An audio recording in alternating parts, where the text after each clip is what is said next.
大家好，我係 Common Room 嘅設計師 MJ。呢一間新界900尺嘅單位係我哋啱啱為一家4口設計嘅住宅項目。設計以我一貫中意用嘅淡雅風格為主，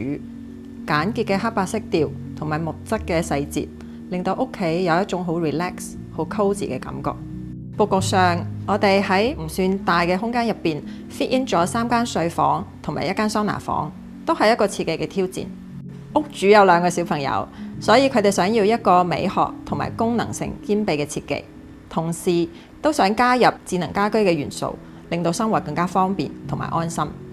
因為屋企出邊有一個好 colourful 嘅花園，為咗擴大視覺空間，屋主夫婦就特別要求咗呢一套落地嘅 French Windows。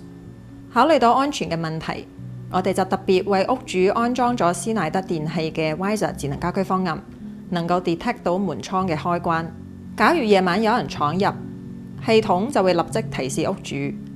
所以就算單位位於地面層，都唔需要擔心安全嘅問題。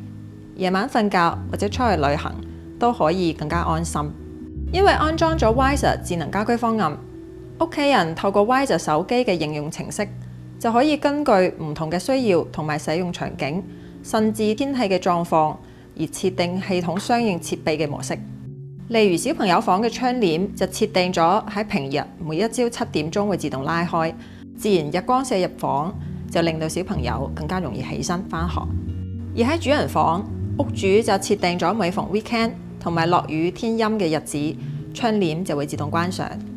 若果一家人想睇戲，撳一個掣就可以啟動家庭影院嘅場景模式，系統會自動將冷氣、燈光同埋窗簾調校到最舒服嘅狀態，令到一家大細可以享受家庭嘅樂趣。我哋亦特別幫屋主安裝咗施耐德電器 Wiser Free Locate 智能移動場景開關掣，移動式嘅設計可以喺屋企嘅任何地方都用到，方便小朋友喺溫習或者練琴嘅時候，因應室內嘅光線，隨時可以調校燈光同埋窗簾，唔使行嚟行去，可以更加專心溫習。一對仔女仲細，又有各自嘅睡房，有時夜晚都會驚唔夠膽自己起身去廁所，